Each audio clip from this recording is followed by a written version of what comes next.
오늘은 왜 시리즈 왜 자유인가 라고 하는 제목으로 하나님의 말씀을 같이 나누기를 원합니다.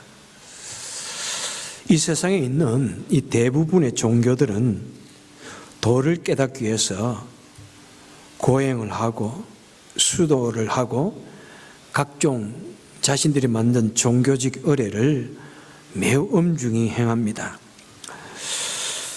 이런 내용으로 이번에 제가 또 가톨릭이나 또 다른 종교에서는 그들이 사제가 되기 위해서 어떤 일을 행하는가 한번 제가 연구를 해보았습니다. 자, 먼저 가톨릭 사제의 길을 가기 위해서 그들은 먼저 신학교로 가면 기숙사에 들어가게 됩니다. 아시다시피 가톨릭 사제는 먼저 결혼을 금지합니다. 그리고 신학교에 들어가면은 1학년 동안은 절대로 단 한 번도 외출을 허가하지 않습니다. 아마 이머전시 케이스는 제어하겠지만은, 그리고 2학년이 되면은 한 달에 한 번 외출을 허락한다고 합니다. 그리고 3학년이 되면 좀 많아지고요. 만약 그 기간 동안에 단 한 번이라도 1분이라도 기숙사에 들어오는 시간이 늦게 되면은 그 즉시로 퇴학이라고 합니다. 1분이라도 늦으면 퇴학하는지는 모르지만은 하여튼 귀가 시간을 어기면 퇴학이라고 말합니다. 그리고 그들 예배를 보십시오. 얼마나 이 종교 의식이 많은지요, 그죠? 사제들은 아주 급에 따라서 온갖 종류의 사제복을 입습니다. 그뿐만 아니라 수종되는 사람들 다 자기들에게 맞는 옷들을 입고 아주 촛불을 켜고, 그죠? 그 다음에 연기를 이렇게 날리면서 이렇게 예배를 드립니다. 그리고 수도원에 들어가서 수도원 생활할 때 보면은 얼마나 엄격한지요. 중세시대 수도원 생활을 보면은 검은 옷을 입고 공회를 합니다. 금식을 하고 새벽에 일어나서 모두 기도하고, 그리고 무슨 자신이 죄를 지었다 싶을 때는 채찍을 가지고 스스로의 몸을 때리면서 이렇게 참회를 합니다. 불교의 승려의 길도 보니까 더 심하죠. 거기는 당연히 결혼을 금지하고요. 물론 대처성이 있다고 하는데 제외를 하겠지만은 대부분은 결혼을 금지합니다. 그리고 그들이 승려의 길을 가기 위해서 21일 동안 이제 출가를 하는 그런 의식을 치르게 되는데, 그들은 집체 교육이라고 그래가지고 승려가 되기 원하는 사람을 다 모아가지고 머리를 다 이렇게 밀어버립니다. 옷을 또 그에 맞는 훈련복을 입고요, 온갖 고행을 하고 새벽 4시에 일어나서 예불을 드리고, 그 기간 동안은 절대로 등을 벽에 붙여서 앉을 수가 없습니다. 보통 불도인들은 108배, 그죠? 108번에 이렇게 절을 하는 그런 예식이 있는데, 그들이 출가를 위해서 21일 동안에는 하루에 몇 번을 할까요? 1080번을 절을 한답니다. 자신들의 부처에게 하겠죠. 그래서 저도 한번 해봤어요. 한 20번 하니까 벌써 쉽지가 않더라고. 다리도 떨리고. 제가 좀 요즘 몸이 약해졌는가 봐. 거의 한 20번 하는 것도 한 2분, 3분 걸리더라고요. 그러니까 3번 계산을 해보니까 대충 15초, 한 번 할 때 15초 걸리는데 10초를 잡는다 치더라도 1080분을 하면은 미니멈 최소 몇 시간 걸릴까요? 3시간이 걸립니다. 21일 동안 하루에 3시간을 절을 합니다. 그리고 일주일에 한 번은 또 3000배를 합니다. 3000배를 하려면 대여섯 시간 걸려야 되는데 빨리빨리 하는 것도 아니고 하고 또 이렇게 하고 이렇게 하니까 서너 시간이 대여섯 시간 걸리는 것 같아요. 그리고 대부분 그 기간 동안에 묵은 아무 말도 하지 않습니다. 아시다시피 그들은 뭐 고기 먹는 걸 절대 금지하고요. 그죠? 뿐만 아니라 뭐 우리 기독교의 전신이라고 할 수 있는 유대교 뭐 얼마나 엄격한지요. 뭐 굉장히 엄격합니다. 또 뭐 안식교 같은 경우에도 여러 가지 지키는 그런 것이 매우 엄격합니다. 그런 종교들은 그들의 진리를 더 깨닫기 위해서 그런 수행 과정이 필요하다고 생각하기 때문에 그런 과정들을 뭐 맨드토리로 아주 엄격하게 지킵니다. 그런데 우리 개신교들은 어떻게 할까요? 개신교 목사가 되기 위해서 신학교를 갑니다. 그런 수행 과정이 있을까요? 없습니다. 하나도 없습니다. 그래서 저도 신학교 가가지고 우리도 좀 엄격한 그런 과정이 있어야 되는데 왜 없지? 뭐 이런 생각도 사실은 들 정도였습니다. 예. 고작 해봐야 기숙사에 있으면은 이제 새벽 기도에 가는 것, 뭐 그것도 뭐 전혀 자유롭습니다. 새벽 기도 안 나온다고 학점을 깎는다든지 그런 것도 없고 왜 안 나오느냐고 야단치지도 않습니다. 뭐 1년에 한 번, 두 번 산상수련회 가가지고 개강할 때 기도하고 하는 거 왜? 없습니다. 뭐 금식하라는 말도 없고, 그죠? 좀 뭐 우리 개신교 목사들이 좀 뭐 설렁설렁 되는 것 같아요, 그죠? 그 대신에 뭐 또 우리 신학생들은 뭐 물론 다른 종교도 마찬가지겠지만은 공부를 엄청 시킵니다. 뭐 기본적으로 히브리어, 헬라어, 라틴어 공부를 해야 됩니다. 시험을 다 패스해야 되고 또 대부분의 서적이 영어로 되어 있고 독일어로 되어 있기 때문에 또 영어 공부 엄청 해야 됩니다. 뭐 그뿐만 아니라 해야 할 공부들이 얼마나 많은지 철학이나 역사나 뭐 성경에 관해서 공부를 참 많이 합니다. 왜 우리 기독교는 그렇게 고행을 강조하지 않을까요? 제가 여러분들에게 같이 금식기도 합시다 하고 한 번도 말해본 적 없을 거예요. 그런데 전에는 했거든요. 전에는 이전 교회에서는 했는데 제가 우리 교회 와서는 한 번도 금식기도 강요해 본 적이 없습니다. 왜 우리는 그렇게 고행, 수도 이것을 강요하지 않을까요? 그것은 우리 개신교의 본질적인 진리가 자유라고 하는 중요한 이 개념 때문입니다. 우리 기독교는 자유의 진리를 매우 중요시합니다. 인류 역사에 있어서 이 자유라는 개념이 사람들에게 알려진 것이 얼마나 됐을까요? 사실 고대 그리스 철학자 중에서 소크라테스와 플라톤 같은 경우에는 자유라는 말을 잠시 말을 한 적은 있습니다만은 이 자유라는 개념이 인류의 역사에 아주 혁명적으로 영향을 끼친 사건이 있습니다. 무엇입니까? 미국입니다. 미국의 독립선언서에 나와 있어요. 1776년 미국의 독립선언서에 이 인간의 권리, 자유롭게 태어나서 모두가 평등하게 살 수 있는 그런 권리가 있다.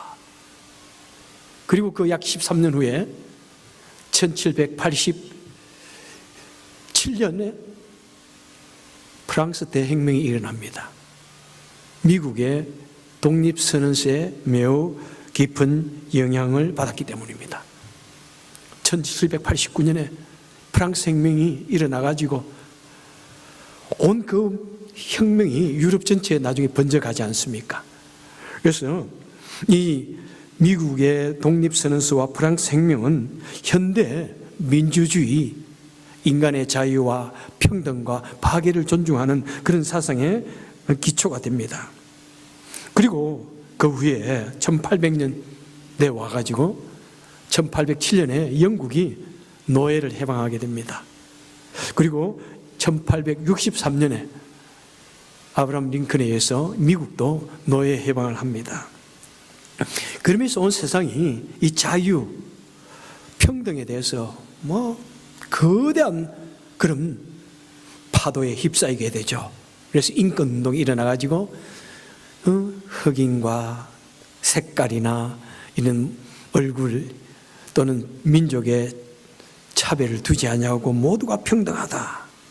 그런 운동이 일어나서 우리같이 영어 못하는 우리 동양인들도 오늘 미국 와서 그래도 우리 대접받으면서 그래도 살고 있지 않은가 이렇게 생각을 합니다.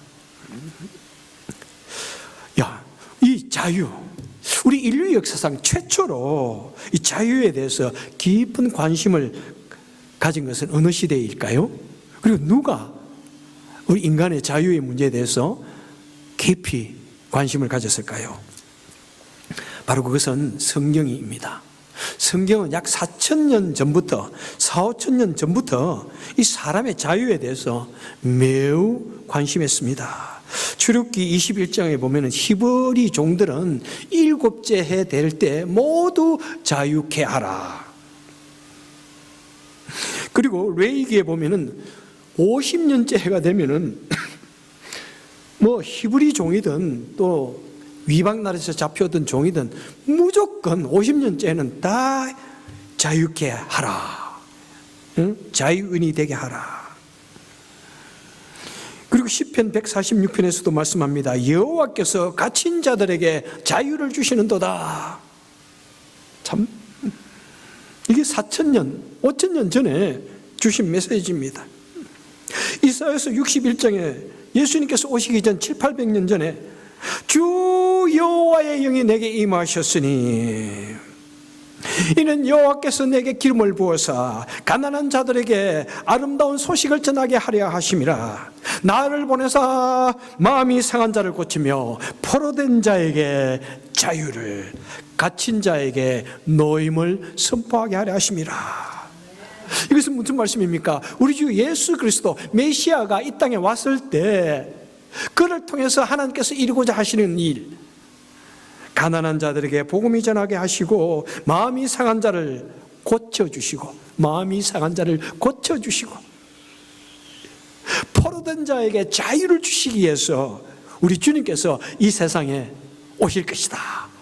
예수님 오시기 전 750년, 800년경에 주신 말씀입니다.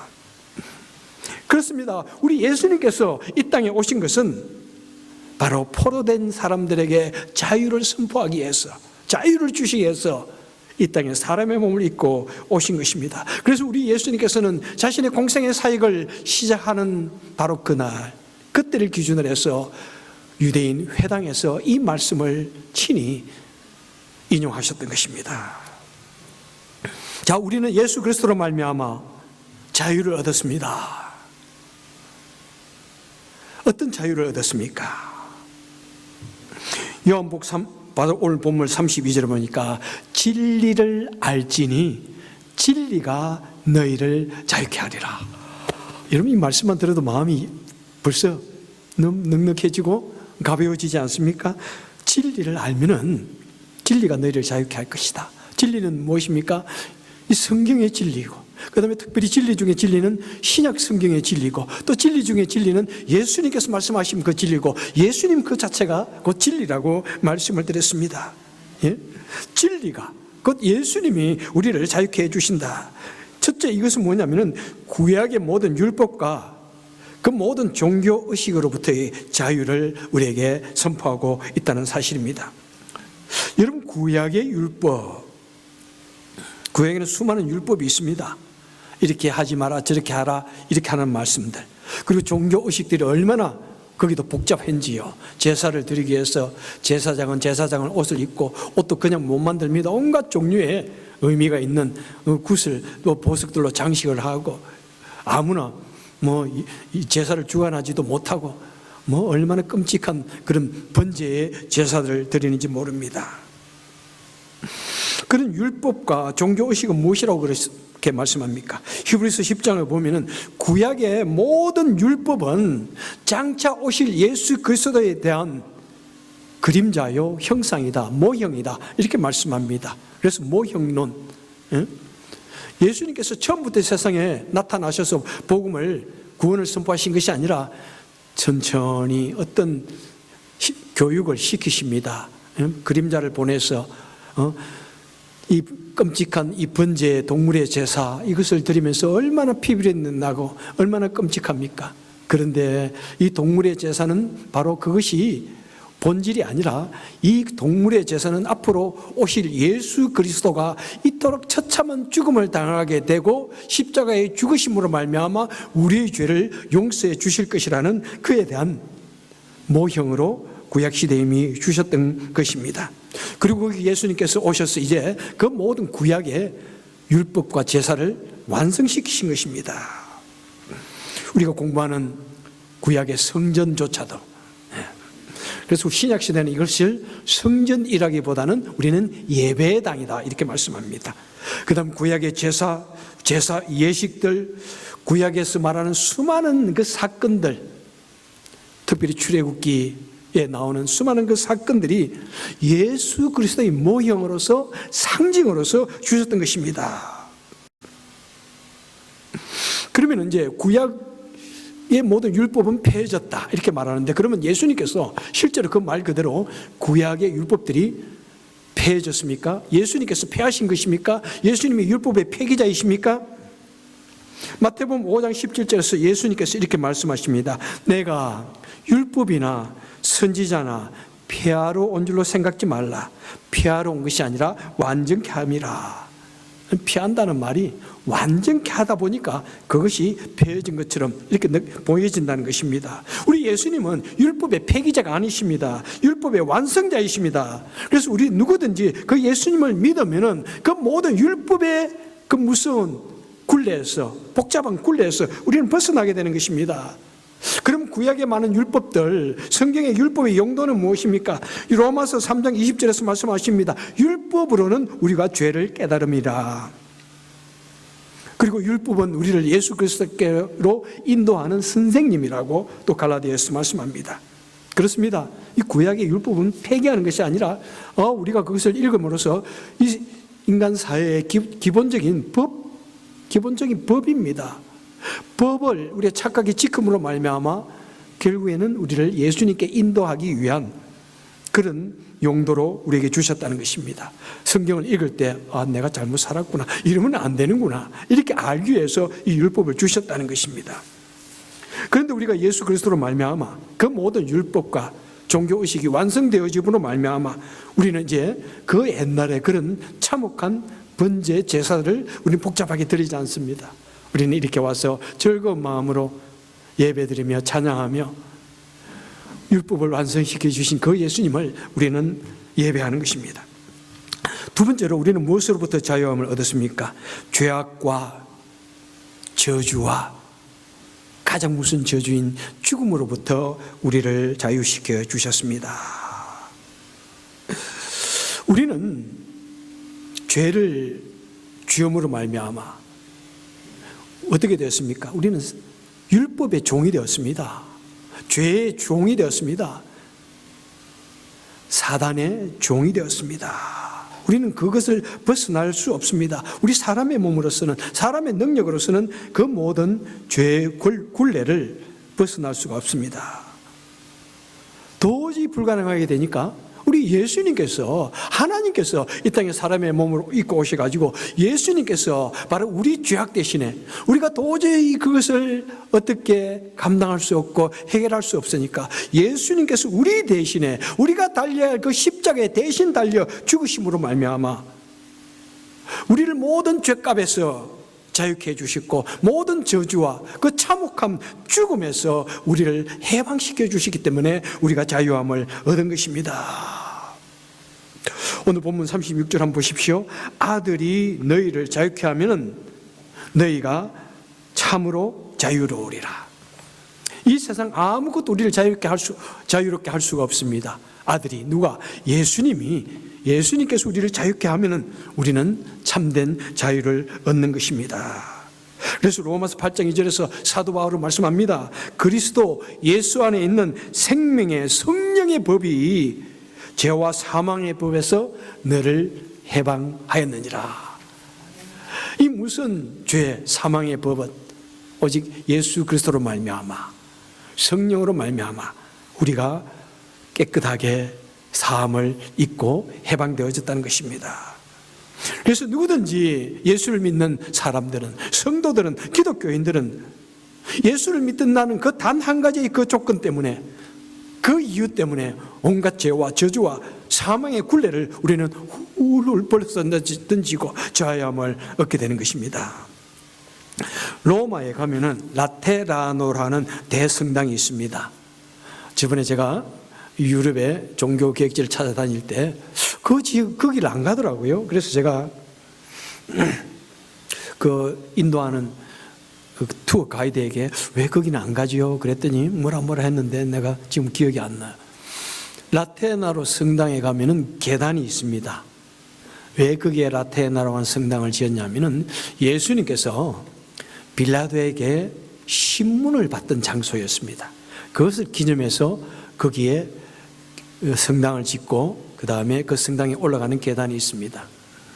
그래서 아마 빌라도가 그 높은 곳에서 예수님을 낮은 곳에 바라보며 그를 신문을 했겠죠.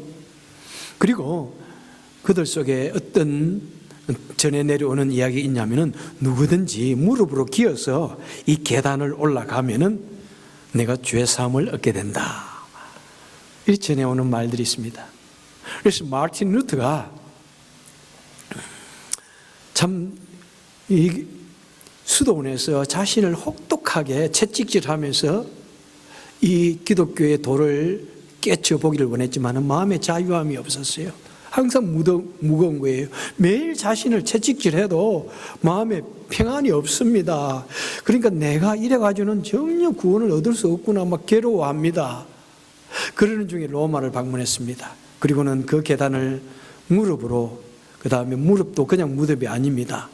바지를 걷어 올려가지고 맨 무릎으로 기어 올라갑니다. 그 높은 계단을 하나하나 올라가면서 자기 무릎에 살이 까지면서 이렇게 당하는 고통을 느끼면서 올라가면서 그가 갑자기 느낍니다. 그리고 그때 이 로마서 1장 17절 오직 의인은 믿음으로 말미암아 살리라.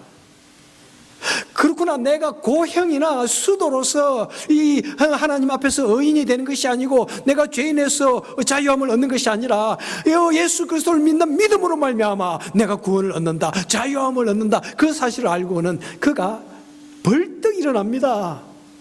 얼마나 많은 사람들이 주위에서 수행을 하며 고행을 하며 막 기어 올라가고 있겠습니까?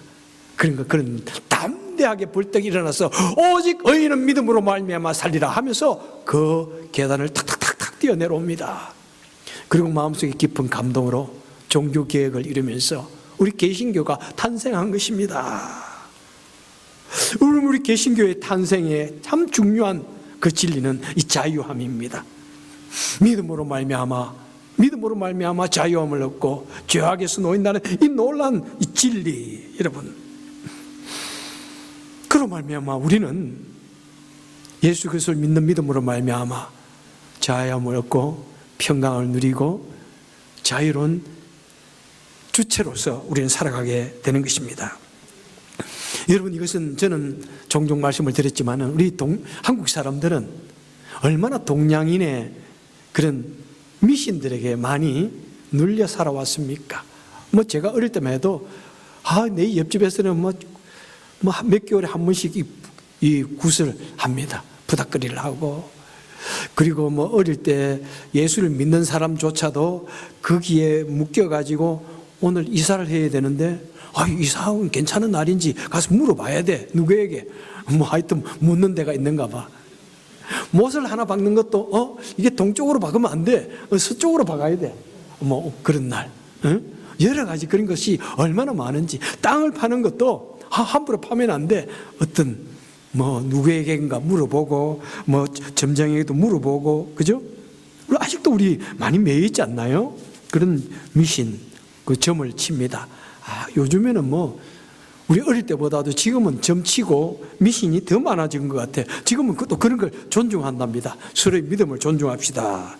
사주팔자 다 한 번씩 보지 않아요? 그죠? 손금 다 한 번씩 보지 않아요? 관상 다 보지 않아요? 물론 사람이 오래 살다 보면은 그 사람의 품성이 밖으로 통해서 드러나기도 하지만은 안 그런 적도 많아요. 사람을 외모로 판단하면 안 됩니다. 안 그런 적 많아요. 예? 그리고 우리는 얼마나 그런 운명론에 젖어 있습니까? 세계의 모든 대다수의 종교들이 운명론, 숙명론에 젖어 있습니다. 우리 기독교는 운명론자 아닙니다. 예? 우리는 예정론자입니다. 우리가 하나님 말씀대로 순종하고 살면 하나님께서 날마다 우리에게 더 좋은 길을 우리에게 인도하시고 보여주시고 우리를 가르쳐 주신다. 믿는 예정론입니다. 예. 여러분, 우리는 그토록 많은 올무 속에 놓여 살았는데 우리는 예수 그리스도로 말미암아 자유함을 얻었습니다. 자유함을 얻었습니다. 그런데 안타깝게도 지금 한국에는 교회 주위에는 오히려 이 점치고 하는 사람이 더 많답니다. 그 점집에 오는 손님의 대부분이 교인들이라는, 또 뭐 정말 그것을 조사하고 가는 소리인지 모르겠는데 오는 손님이 대부분 교인들이라고 이야기합니다. 우리가 미래를 좀 알고 하는 것은 우리 기독교의 본질 아닙니다. 하나님께서 어떤 때는 정말 그런 때가 있지만은 여러분, 우리는 최선을 다하고 내 삶에 최선을 다하고 주님을 의지하고 주님이 원하는 삶을 살아가는 그것이 중요하지. 우리 아들이 이번에 대학교 어디로 갈 것인가? So what? 이 병이 나을 것인가 안 나을 것인가? 그래서 뭐예요? 그 심지어는 몇 년에 한 번씩 자살하는 사람이 있습니다. 점장이가 그러는데 내가 오래 못 산다고 그래. 오래 못 살 거 지금 죽자. 자살하는 사람이 예전에 몇 년에 한 번씩 꼭 있었어요. 지금도 곧장 한 번씩 있더라고요. 참, 기가 찹니다. 우리는 그 모든 종류의 업무에서 우리는 다 자유함을 얻었습니다. 여러분. 자, 우리 그리스도인들은 예수 그리스도로 말미암아 자유함을 얻었습니다. 그렇게 자유를 얻은 성도는 어떻게 살아가고 있습니까? 자, 먼저 그 자유함을 얻은 성도들은요, 그런다고 내 마음대로 막 사는 것이 아니에요. 또 즐거운 마음으로 자유하여서 주님의 종이 되어서 기쁨으로 주님을 섬기는 삶을 삽니다. 이미 신명기의 구약에서 보면은요, 그 시대는 종과 주인이 계급이 딱 정해져 있던 그런 시대인데, 그래도 종이 종사를 하다 보니까 그 주인이 너무나 인격이 훌륭한 거야. 그래서 내가 혼자 나와서 독립해 사는 것보다 그 주인 밑에서 사는 것이 더 편안하고 너무 좋다. 그렇게 싶으면 어떻게 하라고요? 그 주인의 허락 속에서 그 집의 대문에 가가지고 내 귀에 구멍을 뚫으라. 그래서 자원하는 종이라고 합니다. 그래서 우리 모든 성도는 사실 어떤 종입니까? 예수님의 자원하는 종입니다. 내가 스스로 주님이 나를 구원하여 주셨기 때문에, 주님께서 나에게 은혜를 주셨기 때문에 내가 스스로 주님을 섬기고 따르고 헌신하고 봉사하는 자원하는 종들이라는 사실입니다. 그래서 우리는 주님을 섬길 때 기쁨으로 섬기는 거예요. 내가 너무 자원해서 섬기기 때문에 기쁨으로 주님의 종이 되는 것입니다. 내가 어떤 의무감이나 부담감으로 주님을 섬기는 것이 아니라 주님의 은혜에 감사하여서 자원하여서 기쁨으로 주님을 섬기고 주님의 일을 하는 것이 우리 성도들인 것입니다. 그래서 우리 성도들은 예수님을 뭐라고 부릅니까? Dear Lord, 주여, 주님이시여, 나는 주님의 종입니다, 이 말입니다. 나는 주님의 종입니다. 예수님, 당신은 나의 주인이십니다.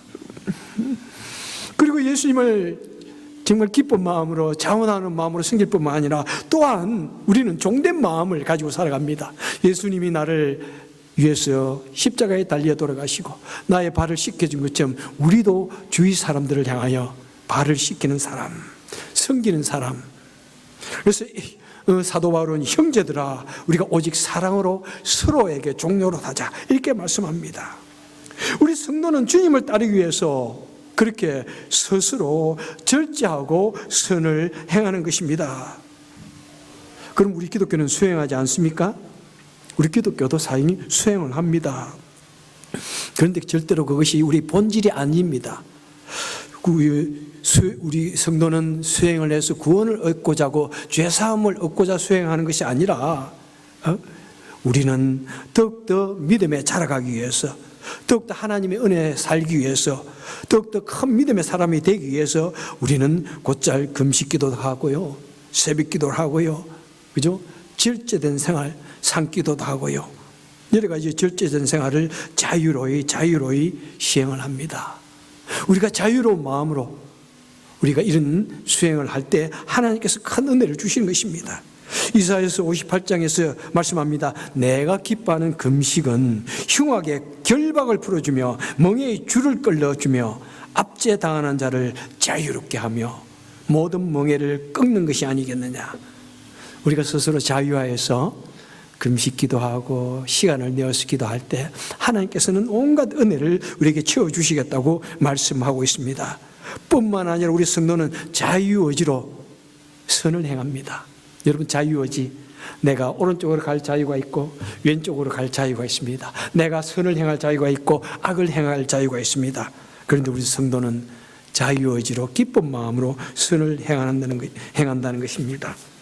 베드로전서 2장 16절에서 말씀합니다. 너희는 자유가 있으나 그 자유로 악을 가리는 데 쓰지 말고 오직 하나님의 종과 같이 하라. 그죠? 우리는 얼마든지 화낼 자유도 있고 막 내가 하고 싶은 말 뱉어버릴 그런 자유가 있습니다.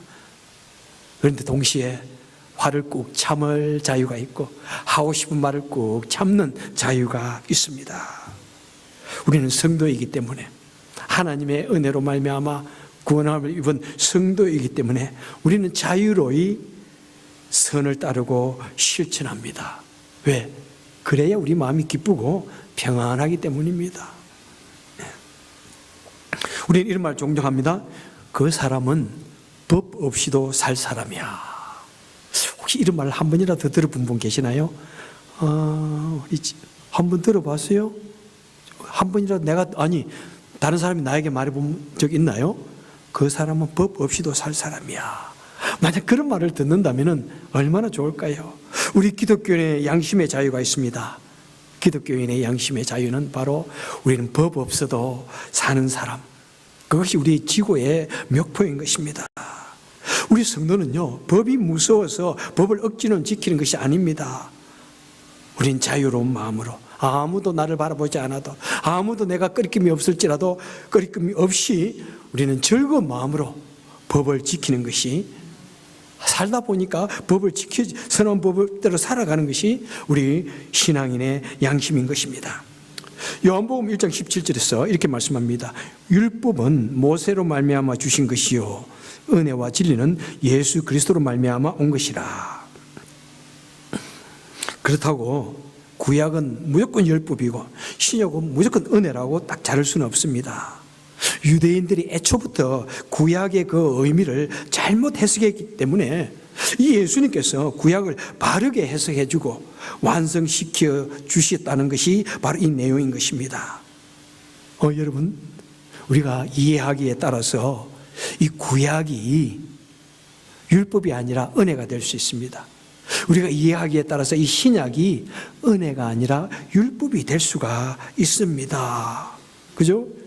예를 들면 구약에 살인하지 말라, 도둑질을 하지 말라 이럴 때 그 계율이 무서워서 또는 그것을 행함으로 말미암아 나에게 닥칠 형사적인 처벌이 무서워가지고 막 화가 너무 나지만은 내가 살인을 하지 않냐고 도둑질을 하지 않습니까? 여러분, 만약 그렇다면 그것은 율법을 벗어나지 못한 거예요. 그런데 하나님의 은혜를 받은 사람은 아무리 화가 나도 하나님의 은혜로 그것을 이겨내고 원수를 사랑하는 마음으로 그 사람을 받아들이게 되고, 그죠? 아무리 물질이 탐이 날지라도 내가 하나님의 은혜로 말미암아 나에게 주어진 것이 족하다 하면서 도둑질하지 않는 거예요. 아무도 보지 않아도. 그러면 그것은 구약의 그 율법도 은혜가 되는 것입니다. 심지어 신약에서 예수님께서 원수를 사랑하라 이럴 때 우리 주님이 무서워서, 또 신앙인의 체면상 내가 목사인데 체면 때문에 그 원수를 마음으로 사랑하지 않으면서 마음으로 되게 미워하면서 겉으로 사랑하는 척하면 어떻게 됩니까? 그것은 율법이라는 것입니다. 여러분, 싫으면서도 그냥 억지로 내 체면 때문에 그렇게 하면은 아무리 신약의 그 은혜의 진리도 율법이 되어지는 것입니다. 여러분, 우리가 주님을 진심으로 사랑하게 되면은 선한 마음으로, 자유로운 마음으로 선을 행하게 됩니다. 한국의 손양원 목사님처럼 자신의 아들을 죽인 그 원수를 용서하고 자신의 양자로 삼는 그런 지경까지, 그런 경지까지 우리는 도달하게 되는 것입니다. 여러분, 요즘 결혼을 왜 안 합니까? 그러면은 많은 사람들이 혼자 살면 너무 좋잖아요. 편하잖아요. 왜 그런 말을 하는지 몰라. 결혼이 속박이 된다는 것입니까? 결혼 생활이 속박인가요? 자유함인가요? 여러분, 정말 혼자 사는 것이 편할까? 응? 여러분, 남편을 진심으로 사랑하고 사랑하면 얼마나 행복한지요. 그런 곳에서는 내 결혼 생활이 속박이라고 막 부담스러워 할 이유가 없는 것 같아요. 그죠? 우리가 배우자를 사랑하면은 우리는 결혼 생활을 통해서 더 놀라운 자유함을 누립니다. 평안을 누립니다. 마찬가지로 여러분이 신앙생활을 하는 것. 내가 괜히 예수를 믿어가지고 괜히 집사가 되어가지고 이거 너무 힘들어. 속박이 되지는 혹시 않는지요? 예? 내가 괜히 어떻게 교회 다녀가지고 이래라 저래라 이 교회 법을 참 부담스러워. 제발 그러지 마세요. 여러분, 정말 우리가 주님을 사랑하고 교회를 사랑하면 우리 즐거운 마음으로 자유로운 마음으로 신앙생활 할 수 있고 봉사를 할 수가 있지 않습니까? 그죠? 때로는 목사가 좀 밉더라고. 예수님을 사랑하면은 우리는 그거 이겨낼 수 있는 거예요. 예수님을 사랑하고 교회를 사랑하면 그거 이겨낼 수 있는 것입니다. 여러분, 우리는 이 믿음의 길을 가고 있는데 우리가 풍성한 자유를 얻기 위해서는 성령의 은혜를 매일같이 받아야 됩니다. 고린도후서 3장에서 주는 영이시니 주의 영이 계신 곳에는 자유가 있는지라. 성령을 받으면 받을수록, 성령이 충만하면 충만할수록 우리는 자유함 속에 살아가는 것입니다. 우리 주님이 주시는 은혜 속에서 정말 이 풍성한 자유, 평화를 마음껏 누리시길 바랍니다.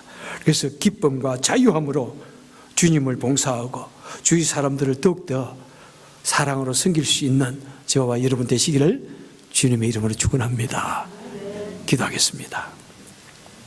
좋으신 주님, 감사합니다. 오늘 저희들 같이 하나님께 예배 드릴 때 이토록 평안하고 자유로운 마음으로 주님을 예배하며 섬기게 하여 주시니 감사합니다. 행여나 아직도 내 마음속에 조금이라도 속박되어진 것이 있는지, 억지가 있는지요.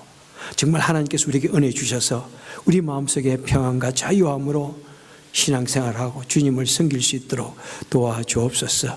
이 시간에 또한 하나님 앞에 물질을 드리기를 원합니다. 우리 모두가 하나님 은혜에 감동하여서 자유함으로 기쁨으로 드릴 수 있는 우리가 되게 하여 주옵소서. 예수님 이름으로 간절히 기도합나이다. 아멘.